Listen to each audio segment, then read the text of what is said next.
La semana pasada estuvimos estudiando el libro de Jonás, reflexionando acerca de las lecciones que podemos obtener ahí y comparando nuestra situación con la situación de Jonás.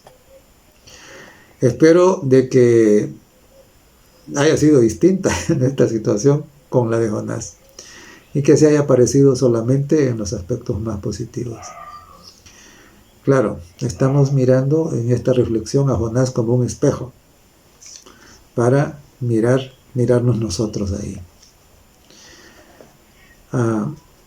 Como siempre, les invito a que me acompañen en oración, reconociendo nuestras limitaciones humanas y la necesidad de ser iluminados por Dios. Querido Padre, sea bendito tu nombre. Gracias por habernos dado a Jesús. Y gracias por darnos la oportunidad de contar con la presencia del Espíritu Santo en nuestra vida, en el momento presente.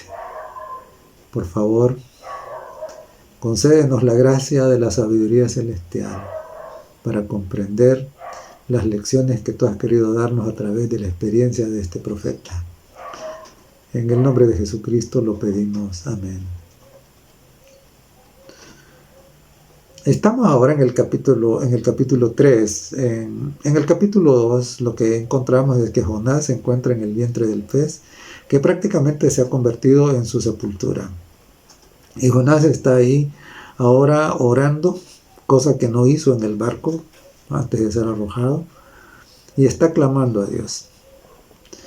Y entonces, ahora, qué bueno que Dios ve todo y escucha todo, y entonces Dios conduce a el pez para que lleve a Jonás hacia la orilla.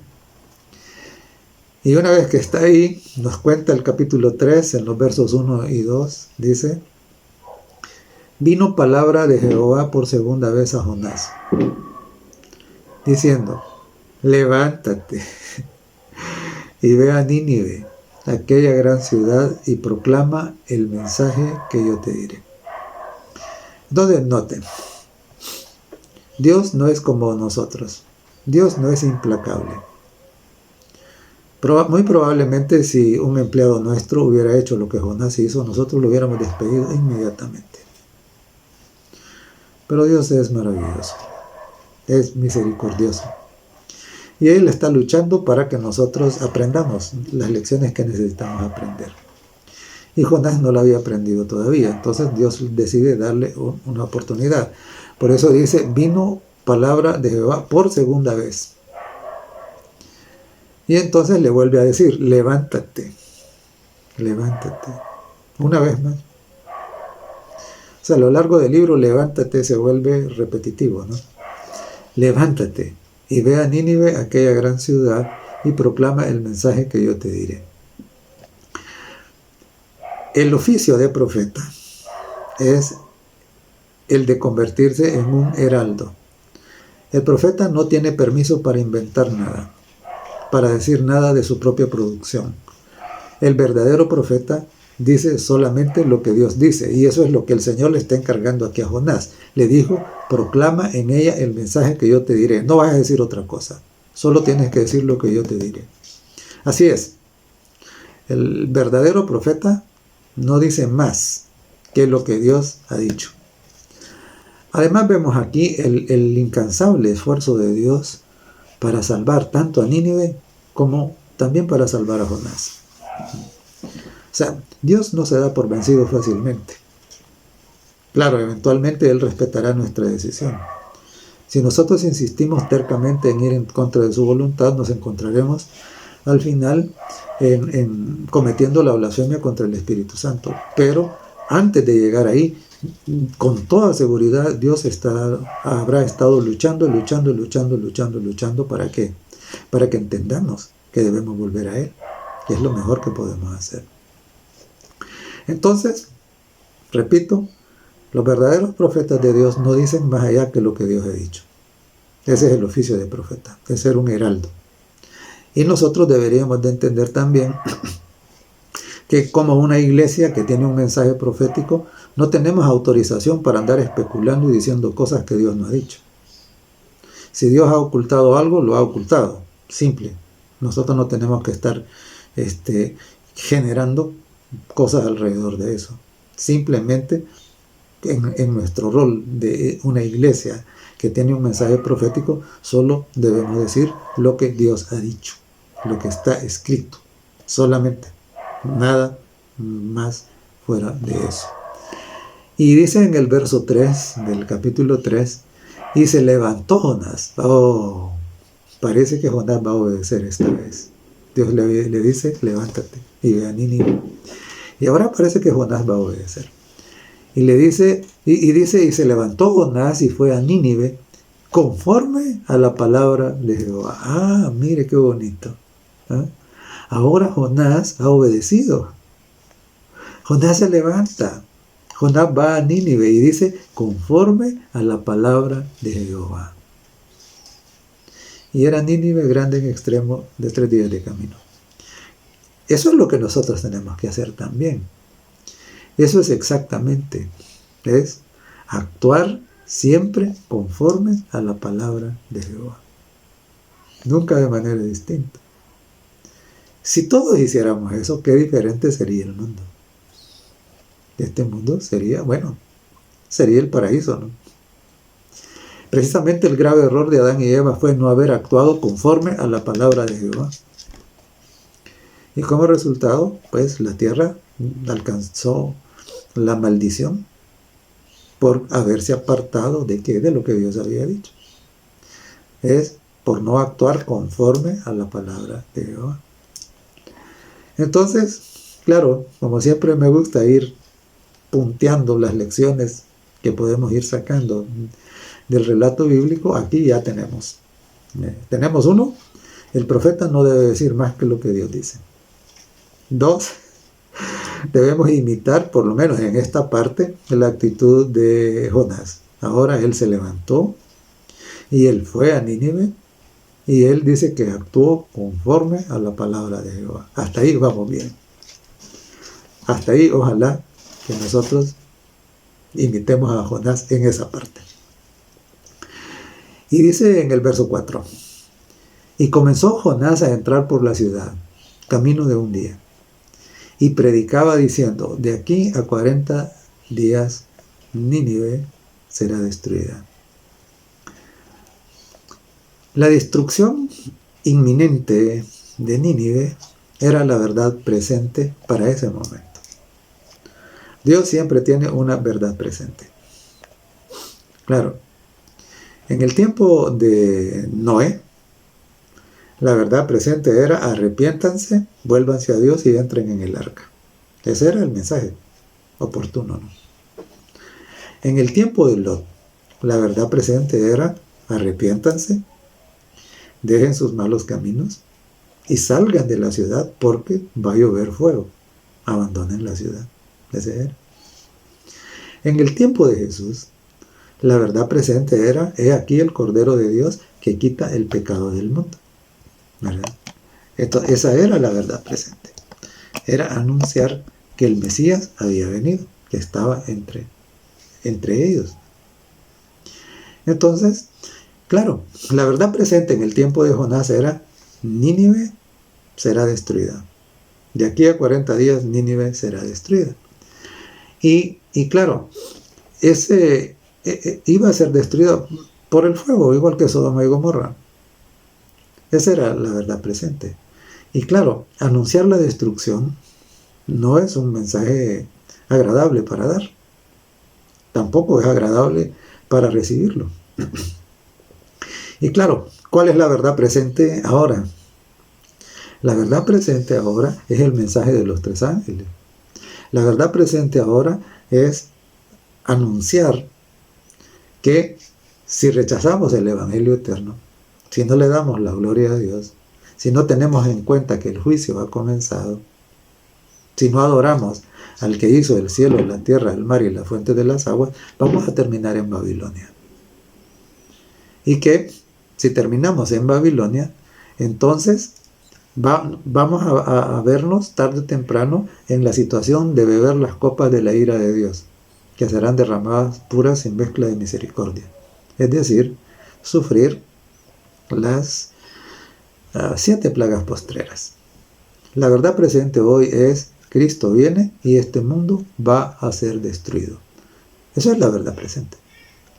Claro, hay algunos predicadores que se resisten a presentar la verdad presente. ¿Por qué? Porque ciertamente es un mensaje que no es agradable para dar. Decirle: mire, todo esto que usted tiene aquí se va a quemar.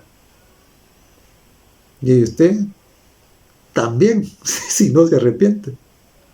Esto suena un poco pesado, pero esa es la verdad presente. Y esa es la verdad que el mundo necesita oír. Dice en 2 de Pedro capítulo 3 y el verso 10. El día del Señor, dice, vendrá como ladrón en la noche, en el cual los cielos pasarán con grande estruendo, y los elementos ardiendo serán deshechos, y la tierra y las obras que en ella hay serán quemadas. Nuestro rol como servidores de Dios y como una iglesia con mensaje profético es precisamente esa, ¿no? Nosotros no podemos cambiar lo que Dios ha dicho. Y Dios ha dicho: esta tierra se va a quemar. Y eso es lo que Dios ha dicho. Y todo lo que ahora la gente puede estar acariciando, envaneciéndose de que son de su propiedad, los edificios, las grandes propiedades, el dinero, la fama, etcétera, ¿no? Todo, absolutamente todo va a ser quemado. Y claro, nosotros no podemos cambiar lo que Dios nos manda a proclamar. Cristo viene. No sabemos cuándo. Sí, todas las señales indican que será pronto, ¿verdad? Pero esa es la verdad presente y necesitamos decírselo a la gente, porque esto es un asunto de emergencia. Por supuesto, hay predicadores que no, este mensaje les resulta desagradable para dar. Y prefieren hablar solamente de cosas bonitas, ¿no? De prosperidad, del paraíso y de todo esto, sí. Pero la gente tiene que ser advertida. Y Dios mandó a Jonás para que advirtiera a los habitantes de Nínive: miren, están al borde. 40 días les quedan. O se arrepienten o fuego va a caer sobre ustedes igual que Sodoma. Y claro, también ahora nosotros, igual que Jonás, tenemos la encomienda ¿de qué? De decirle al mundo: mire, fuego va a caer igual que en Sodoma en ocasión de la segunda venida. Y usted ahora tiene la oportunidad ¿de qué? De arrepentirse, de volverse al Señor y poder ser librado de esa situación. Y claro, los elementos ardiendo serán deshechos, dice, y la tierra y las obras que en ellas hay serán quemadas. Eso es.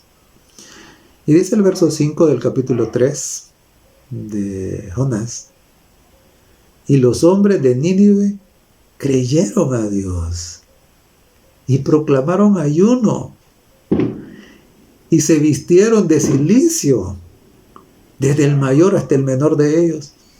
Y dice el verso 10, y vio Dios lo que hicieron, que se convirtieron de su mal camino y se arrepintió del mal que había dicho que les haría, y no lo hizo. ¡Qué hermoso! Nínive, 120,000 habitantes.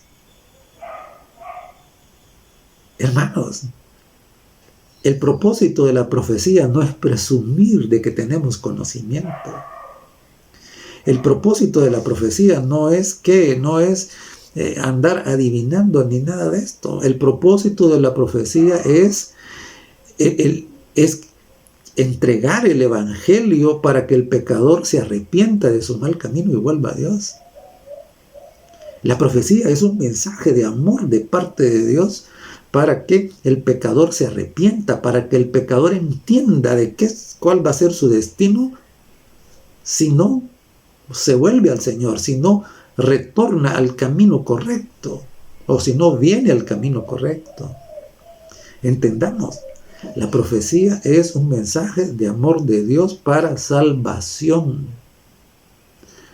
Y claro, recordemos de que Nínive, lo que se decía de Nínive es que Nínive era una ciudad sanguinaria, llena de pillaje, abundante de mentira. Eran famosos por su crueldad con los enemigos. Los asirios, esos arrasaban. Entonces, claro, eran malvados. Y a primera vista, y probablemente quizás Jonás pensaba esto, a primera vista parecía que este tipo de personas, mejor ni hablarles del evangelio, porque siendo como son, así de malvados, ¿y cómo van a aceptar el evangelio? Y eso nos pasa. A veces pensamos, no, a este no le digo nada porque es de más, este parece que no, ¿verdad? Y perdemos el tiempo hablándole a otros que pareciera que sí y ellos no aceptan. Entonces, pero no. Para Dios no hay casos perdidos. Cuando el hombre reconoce. Y aquí tenemos que, a primera vista, estos ninivitas crueles y malvados parecía que no les iba a importar el mensaje que Dios les mandaba. A primera vista, desde la perspectiva y la lógica humanas. Pero Dios no mira lo que nosotros como humanos miramos. Dios mira más allá. Y Dios ve lo que nosotros no podemos ver. Y Dios veía de que cuando el mensaje le llegara a estos malvados, iban a abandonar su maldad, se iban a convertir y se iban a volver a Él. Y claro, la lección que debemos aprender aquí es que el poder del Evangelio de Jesucristo produce frutos que en nuestra lógica humana pueden parecernos imposibles. Y por eso es que cuando Dios dice, hable a este, háblele, hablemos, digamos, nosotros no sabemos lo que puede ocurrir. Dios puede hacer las cosas que a nosotros nos parecen imposibles, ¿sí? Y entonces se convirtieron de su mal camino. Pero dice en el capítulo 4, los versos del 1 al 3, pero Jonás se apesadumbró en extremo y se enojó. Ahora, es terrible. Todos los habitantes de Nínive se han arrepentido, se han convertido, han abandonado su mal camino. Si yo fuera, yo hubiera estado saltando de contento. A veces, bueno, nos alegra un montón cuando vemos que hay personas que se rinden a Jesús y que entregan su vida al Señor, sellando su pacto en el bautismo, ¿no? Y aquí habían 120,000 conversos. Y Jonás, en vez de estar contento por eso, estaba apesadumbrado. Y dice que estaba enojado. Y oró, dice, a Jehová y dijo, ahora, oh Jehová, ¿no es esto lo que yo decía aún estando en mi tierra? Por eso me apresuré a huir a Tarsis, porque sabía yo que tú eres Dios clemente y piadoso, tardo en enojarte, y de grande misericordia, y que te arrepientes del mal. Ahora pues, oh Jehová, te ruego que me quites la vida, porque mejor me es la muerte que la vida. Ahora imagínese usted. En la Biblia no tenemos nosotros una noticia de una campaña evangelística de mayor éxito que esta. En el día de Pentecostés se convirtieron 5,000 personas. Pero aquí hay 120,000. Y es curioso porque ¿cuál era el enojo de Jonás? Bueno, tenía varias razones. Pero la principal razón era que Jonás sabía que Dios es un Dios misericordioso y clemente. Y que Dios iba a perdonar a los ninivitas. Y que al perdonar a los ninivitas y no caer fuego del cielo para quemarlos, su prestigio de profeta iba a quedar por el suelo. Sí. Le enojó a Jonás que Dios le otorgara a los habitantes de Nínive la misma gracia que le había dado a él. A él se le estaba olvidando que él ya era un hombre muerto estando en la barriga del pez. En el vientre del pez, dice la Biblia. El canto de los niños es el que dice la barriga del pez. Entonces, claro, Jonás clamó por gracia, por misericordia para él. Pero ahora que Dios le da a los ninivitas la misma gracia y la misma misericordia que le había dado a él, entonces ahora Jonás está enojado. A él se le olvida que él está vivo. ¿Por qué? Porque Dios es clemente y misericordioso y tardo para la ira. Que está vivo por gracia, por pura gracia estaba vivo Jonás. Claro. ¿Y su oración ahora cuál es? Quítame la vida. Es una oración de reclamo. Jonás está enojado porque Dios es bueno. Y en su bondad no hizo lo que Jonás quería. Es terrible, ¿no? Es terrible. Porque aquí no estamos hablando de un pagano, estamos hablando de un profeta, de alguien perteneciente al pueblo de Dios. Claro, y nosotros tenemos que mirarnos en ese espejo. Nos enojamos, nos frustramos, nos amargamos cuando Dios no hace lo que nosotros queremos. Dios nos guarde de actitudes como esa. Sí. ¿Por qué? Una actitud terriblemente egoísta, una actitud racista, una actitud orgullosa. Su ego estaba herido profundamente. Según sus pensamientos, Dios le había hecho quedar mal. Y él prefería morir antes de que le consideraran un falso profeta.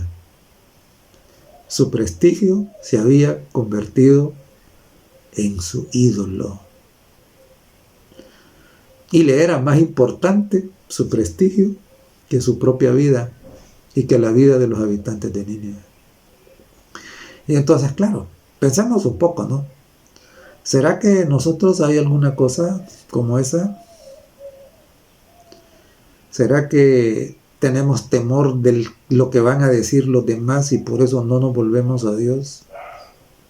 Nuestra familia, nuestros amigos, nuestros compañeros de trabajo, nuestros vecinos, nuestros ex compañeros de escuela, de estudio. Tenemos miedo de que se burlen de nosotros. Queremos cuidar nuestra imagen y por eso no queremos que se nos asocie con estos raros. ¿No? Tengamos cuidado. No sea que en nuestra vida hayamos dado cabida a esa situación. ¿Cuántas veces el qué dirán, el temor al qué dirán, nos limita de hacer lo que es correcto? O el cumplimiento de la misión que Dios nos ha ordenado. No permitamos que eso que estaba pasando en Jonás pase en nuestra vida. Dios nos guarde de eso. Y entonces Dios busca dialogar con Jonás para ver si logra razonar con él. Y dice en el verso 4 del capítulo 4, y Jehová le dijo, ¿haces tú bien en enojarte tanto? Qué lindo es el Señor. O sea, Dios no lo está condenando, Dios no lo está castigando, no lo está recriminando, le está preguntando con el propósito de que razone, de que reflexione. Porque Dios es tardo para la ira y grande en misericordia. Y claro, y mire lo que Dios ya dijo en Proverbios 14:29. El que tarda en airarse es grande de entendimiento. Mas el que es impaciente de espíritu enaltece su necedad. Es decir, el que se enoja rápido, la Biblia dice que es un necio. Y dice en Proverbios 16:32, mejor es el que tarda en airarse que el fuerte, y el que se enseñorea de su espíritu que el que toma una ciudad. O sea, el control de la ira, el control de los sentimientos negativos. Los psicólogos le llaman a esto inteligencia emocional. Eso se obtiene por la obra, por la presencia del Espíritu Santo en nuestras vidas. Eso se llama dominio propio. Entonces, claro, cuando no tenemos eso es porque el Espíritu Santo no está en nuestro corazón, no está gobernando nuestra mente. Y entonces viene ¿qué? Vienen precisamente actitudes como esta que está experimentando Jonás. El que tarda en airarse se parece a Dios, porque Dios es tardo para la ira. Jonás hasta ese momento ha mostrado un espíritu independiente, un espíritu distinto del Espíritu de Dios. El Espíritu de Dios quiere salvar. Jonás quería condenar. El espíritu independiente de Jonás insiste en su propio parecer. Le molesta lo que Dios hace. Es un profeta que se comporta neciamente. En vez de salvar, él quiere condenar. Y claro, a medida que vamos creciendo y vamos madurando, nos damos cuenta de que en algún momento de nuestra vida tuvimos actitudes como esta. Suele ocurrir, aunque no es exclusivo de ese periodo de la vida, pero suele ocurrir que durante la adolescencia y la temprana juventud, estas actitudes son bastante comunes. Desafortunadamente, algunos siguen avanzando en años y siguen conservando estas actitudes. Debemos reflexionar. Debemos de reconocer nuestra propia realidad. Debemos mirarnos, como dije anteriormente, en el espejo de la vida de Jonás y mirarnos nosotros ahí. A conciencia. A conciencia. No necesitamos contárselo a nadie, pero mirarnos y reflexionar de verdad.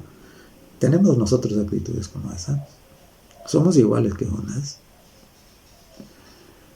Y dice el verso 5, y salió Jonás de la ciudad. El profeta que no quiere salvar, el profeta que está enojado porque Dios ha salvado a aquellos, ¿no? El profeta que está amargado.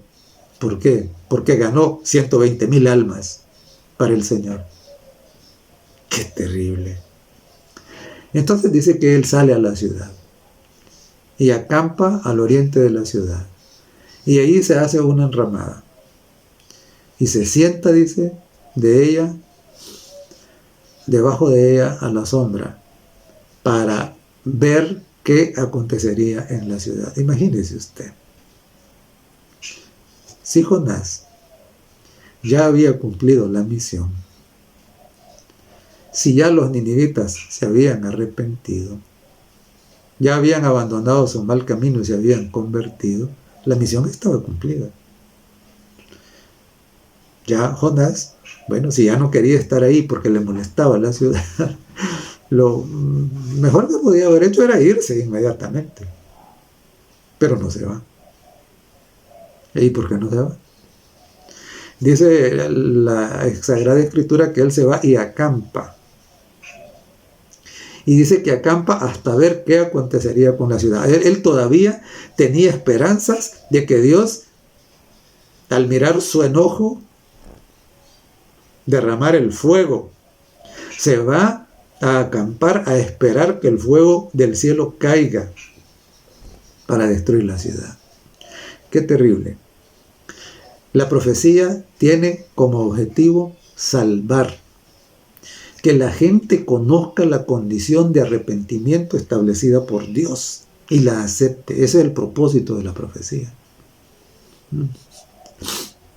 Si las profecías no sirven de advertencia para la gente, para decirle, mire, vuelva hacia Dios antes de que sea demasiado tarde. Entonces la profecía no tendría sentido. Y claro, a Jonás se le olvida que la profecía clásica es condicional. Es decir, Dios manda a decir, de aquí a 40 días Nínive será destruida. Pero ustedes pueden evitar que eso se cumpla si se arrepienten. Es decir, la condición era arrepentirse. Así es la profecía clásica, siempre fue así. Dios mandó profeta tras profeta para anunciar a Israel, miren, arrepiéntanse. De lo contrario van a ir a la cautividad, en Asiria, en Babilonia. Pero ellos no cumplían la condición, y como no cumplían la condición, al final terminaban yendo a la cautividad. Así es la profecía, es condicional, la profecía clásica. La profecía apocalíptica, esa no es condicional. Y entonces acá Jonás se le ha olvidado eso, o a lo mejor no se le ha olvidado, a lo mejor no lo quiere aceptar, que todavía es peor. Porque a veces nosotros no es que olvidamos cosas, las sabemos, pero no nos gustan, no las queremos aceptar. Entonces, claro, aquí Jonás no quiere aceptar. La profecía tenía como propósito salvar. Los ninivitas habían sido salvos y él todavía está esperando que caiga fuego del cielo. Qué terrible. Entonces, claro, Jonás está esperando el día 40 para ver si cae fuego sobre la ciudad. Terrible. Y dice el verso 6, y preparó Jehová Dios una calabacera, la cual creció sobre Jonás para que hiciese sombra sobre su cabeza, y le librase de su malestar. Y Jonás se alegró grandemente por la calabacera. Es interesante, ¿no? Porque Jonás había hecho una ramada, y a lo mejor la ramada estaba mal cubierta, y Dios hace crecer una calabacera. Y si ustedes lo habrán notado, la sombra que dan las plantas vivas es una sombra que trae frescura. Es agradable. No es lo mismo cuando usted cubre con otra cosa. Cuando cubre con otra cosa, eso no refresca. Evita que el sol pase, pero el calor se mantiene. Y aquí Dios dice que preparó una calabacera, creció con abundante follaje, de tal manera que eso le dio a Jonás frescura. Y Jonás dice que se alegró grandemente por la calabacera. Ahora miremos algo aquí. Jonás se alegra porque Dios le ha bendecido con la frescura de la sombra de la calabacera. Porque le ha evitado que el sol le caliente la cabeza. Está alegre por eso. Pero está enojado. ¿Por qué? Porque Dios no ha enviado fuego sobre la cabeza de los ninivitas. Imagínese usted qué contraste, qué egoísmo tan grande, ¿no? Él quería sombra y frescura para él, pero él quería fuego para los ninivitas. Qué contraste. Entonces, claro, esto nos dice que esa religión de Jonás era una religión centrada en sí mismo. Quería la sombra para él, pero él no estaba dispuesto a que hubiera una cubierta protectora para los ninivitas.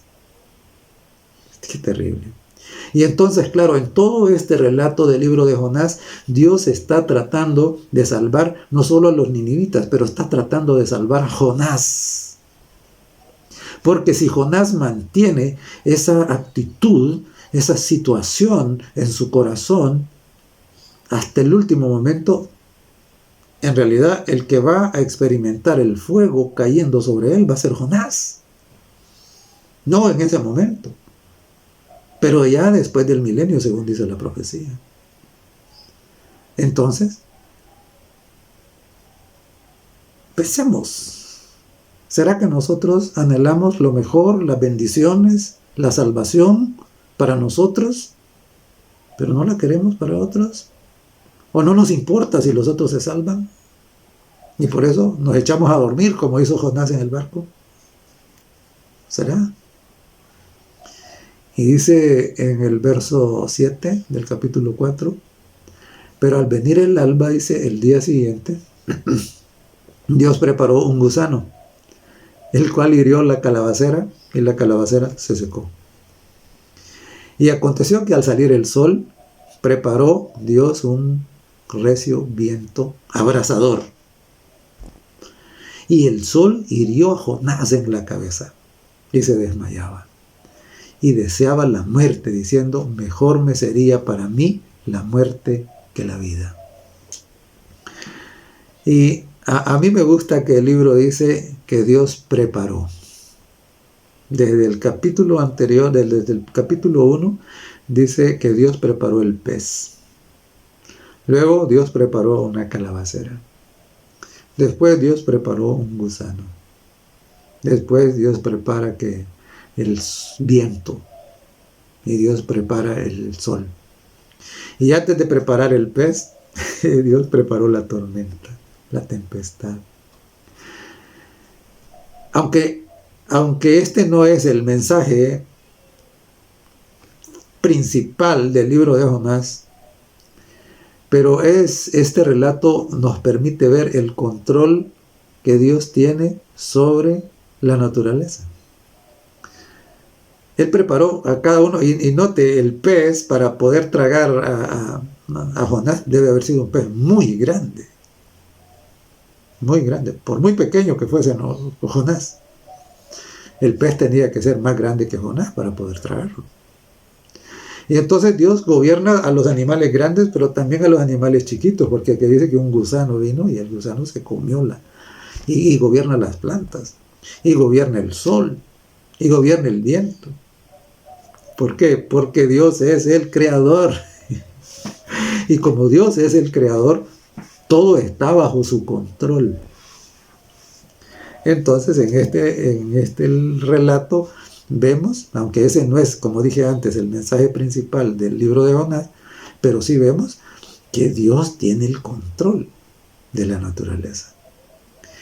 Y hay un contraste aquí, porque el viento le obedece a Dios, el mar le obedece a Dios, el pez le obedece a Dios, la calabacera le obedece a Dios, el gusano le obedece a Dios, pero Jonás no. Imagínese usted. Es terrible. Entonces nosotros debemos ponernos a pensar, ¿no? Bueno, primero alabar y bendecir a Dios y reconocer que siendo que Él es el creador, que Él es el que hizo toda la naturaleza, no solo la hizo y se olvidó de ella, sino que la sigue gobernando y la sigue utilizando para propósitos de salvación. Y claro, y que Dios no improvisa. Él dice, y preparó el viento, preparó el sol, preparó el pez, preparó todo. Dios tiene preparado todo. Esto debería traernos tranquilidad a nosotros, ¿verdad? Dios tiene preparado todo, lo que es necesario.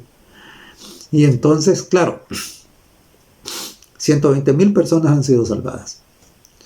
El Señor Jesucristo dijo que cuando un pecador se arrepiente, había fiesta en el cielo. ¿Cuándo? Cuando un pecador se arrepiente. Y aquí, imagínense usted la tremenda fiesta que debe haber habido en el cielo.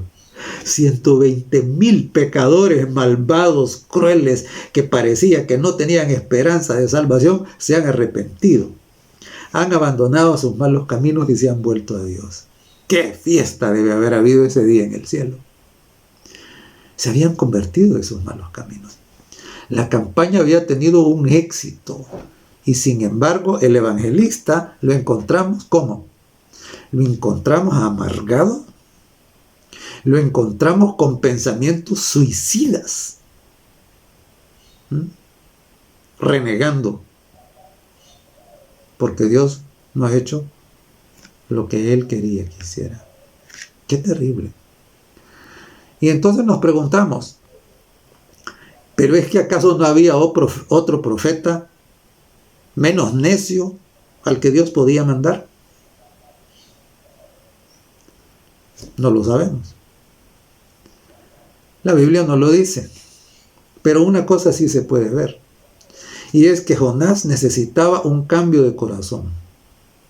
A veces Dios permite que nos encontremos en ciertas circunstancias para mostrarnos nuestra propia realidad, que de otra manera no seríamos conscientes de ella.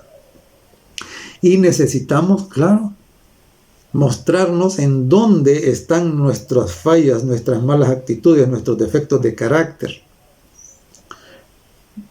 para hacernos ver nuestra necesidad de conversión total.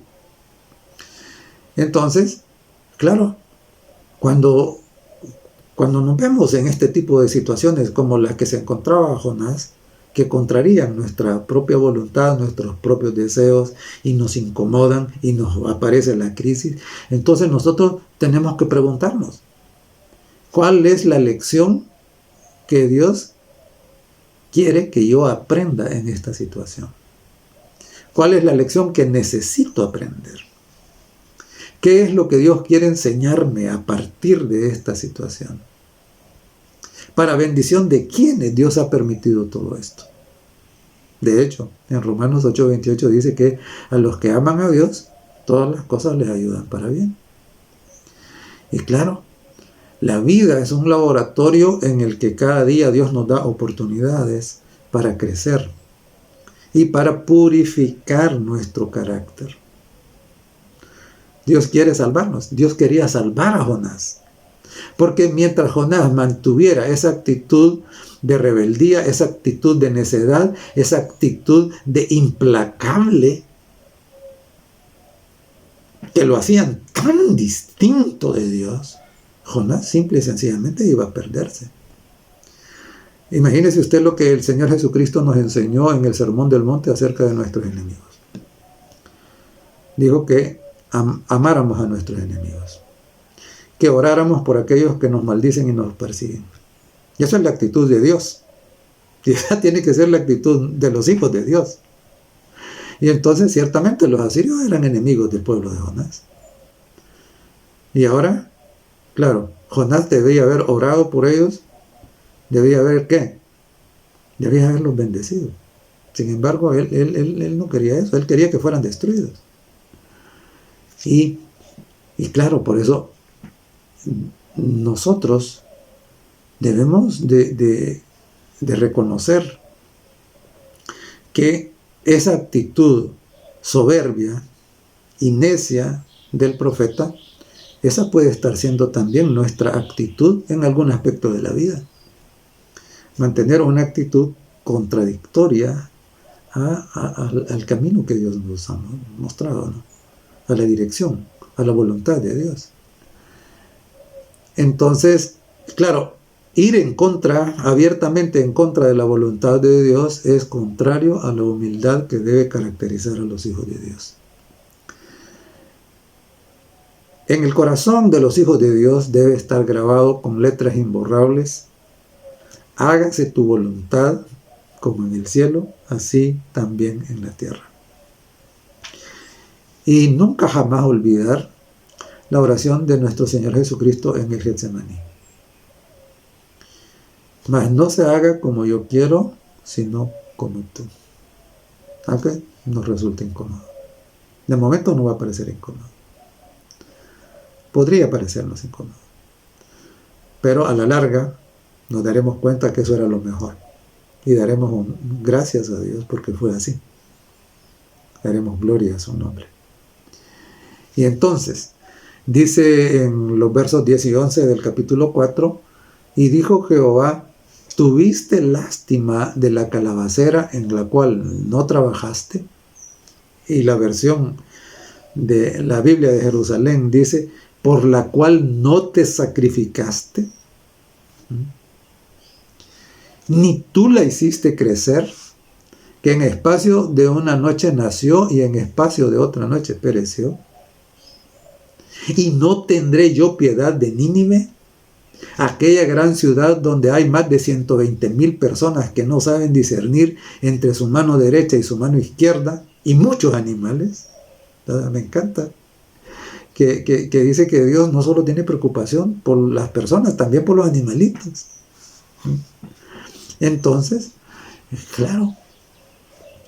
Hasta donde podemos ver en el relato el carácter egocéntrico de Jonás y su temperamento incendiario necesitaban un cambio radical, de lo contrario estaría perdido. El choque entre su voluntad de acusar y destruir a los pecadores, que esa es la actitud de Satanás. Satanás es el acusador de los hermanos. Es el que está diciendo: estos, mátalos, merecen morir, han pecado. Esa era la actitud de Jonás. El choque entre esa voluntad y la voluntad de Dios de salvar nos indica que Jonás, a pesar de que era un profeta, no había nacido de nuevo o se había apartado de una experiencia espiritual que a lo mejor en el pasado había tenido y había vuelto a su mal camino. Jonás estaba buscando su propia gloria, por eso estaba enojado, porque bueno, al final yo anuncié que en 40 días iba a ser destruida y no va a ser destruida, entonces ¿qué van a decir de mí? Su prestigio, su gloria. Estaba buscando su propia gloria, no la gloria de Dios. Dios estaba tratando de salvar a los ninivitas y también de salvar a Jonás. Y también de salvarlo a usted. Y de salvarme a mí. Y de salvar a toda la humanidad. Y claro, sabemos que los de Nínive se arrepintieron y fueron salvos. Bendito el Señor. La pregunta que nos queda es: ¿será que Jonás aprendió la lección? Porque el libro nos lo dice. No sabemos. No sabemos al final. ¿Habrá aprendido la lección Jonás? ¿Habrá cambiado de actitud? Cuando miramos al Jonás implacable, enojado porque aquellos no son quemados, contrario a la actitud de Dios, que está feliz porque aquellos se han arrepentido. Si la felicidad de Dios en ese momento no es completa, ¿por qué? Porque hay uno que no se ha arrepentido, y ese que no se ha arrepentido es Jonás. Pero los ninivitas, todos. Ahora, ¿aprendería la lección Jonás? No sabemos. La Biblia no nos lo dice. Pero hay otra pregunta que es más importante, y es esta: ¿aprenderemos la lección nosotros? De aquí a poco tiempo la tierra será destruida. El arrepentimiento y la vuelta a Dios es la necesidad más grande de los habitantes del planeta. Venga Jesucristo. Sigue el ejemplo de los ninivitas. No importa si usted ha sido un sanguinario, un cruel, un lleno de mentira, un pillo, un estafador, un vicioso. No importa. Su pasado no importa. Venga Jesucristo y la sangre de Jesucristo puede liberarlo de las cadenas del pecado. Hay poder en Jesús. Él puede desatarlo. Él puede hacerlo una nueva criatura. Venga antes de que sea demasiado tarde. En el caso de Noé, el tiempo de oportunidad fueron 120 años. En el caso de Nínive, el tiempo de oportunidad eran 40 días. Para los cananeos, fueron 40 años el tiempo de oportunidad. ¿Cuál es el tiempo de oportunidad que nos queda para nosotros ahora? No lo sabemos. Porque el día y la hora nadie sabe. Pero sí sabemos que cada día que pasa, el tiempo de oportunidad se acorta. Y por eso no debemos postergar la decisión de ponernos de parte de Dios. Si usted no ha tomado esa decisión, esa es la decisión más importante de su vida. Esa es la decisión más importante. Mire, nosotros podemos equivocarnos en cualquier otra cosa que decidamos. Cualquiera. En la carrera que estudiamos, en el trabajo que escogemos, en la casa que compramos, en el carro. Nos podemos equivocar en lo que sea. Hasta incluso podemos equivocarnos tal vez Aunque no es que estoy diciendo que eso sea bueno, pues, pero que sea aceptable. Pues podemos equivocarnos con la persona que nos casamos también. Pero al final todas estas cosas se pueden reparar. Lo que no se puede reparar es la decisión que tomamos de rechazar la invitación de Dios para salvación. Eso no se puede reparar. Si usted decide permanecer en la incredulidad, si usted decide permanecer despreciando el mensaje de salvación que Dios le ofrece día tras día, y permanece así, eso es irreparable. Porque el tiempo, una vez que el tiempo de oportunidad termine, no hay manera de enmendar eso. No hay manera. ¿Verdad? Por eso es que esta es la decisión más importante de su vida. Y por eso es que vez tras vez, día tras día, semana tras semana, Dios le manda a decir, arrepiéntase, venga Jesucristo. Acepte la palabra de Dios como la fuente de su autoridad. No cometa, no repita en su vida la experiencia de Jonás. En el sentido de ¿qué? De ir en contra de la voluntad de Dios, de enojarse por lo que Dios dice. No. Venga, no lo tarde más. Ahorita puede ser que a usted le parezca raro, le parezca incómodo, le parezca que lo van a criticar, bueno, le van a decir que le pasa, que está loco, etcétera. Puede ser que le digan todas esas cosas, no importa que se las digan. Cuando usted venga al Señor, cuando usted conozca a Dios, cuando usted se amiste con Él, cuando usted llegue a tener esa intimidad con este Dios tan maravilloso, entonces usted va a hacer la misma afirmación que hacemos todos los que hemos vivido esta experiencia y podrá decir junto con nosotros, esta es la mejor decisión que pude haber tomado en mi vida. Reconocer el señorío de Jesús en nuestra vida. Aceptar ser bautizados en el Espíritu Santo. Reconocer la autoridad indiscutible de la Santa Biblia.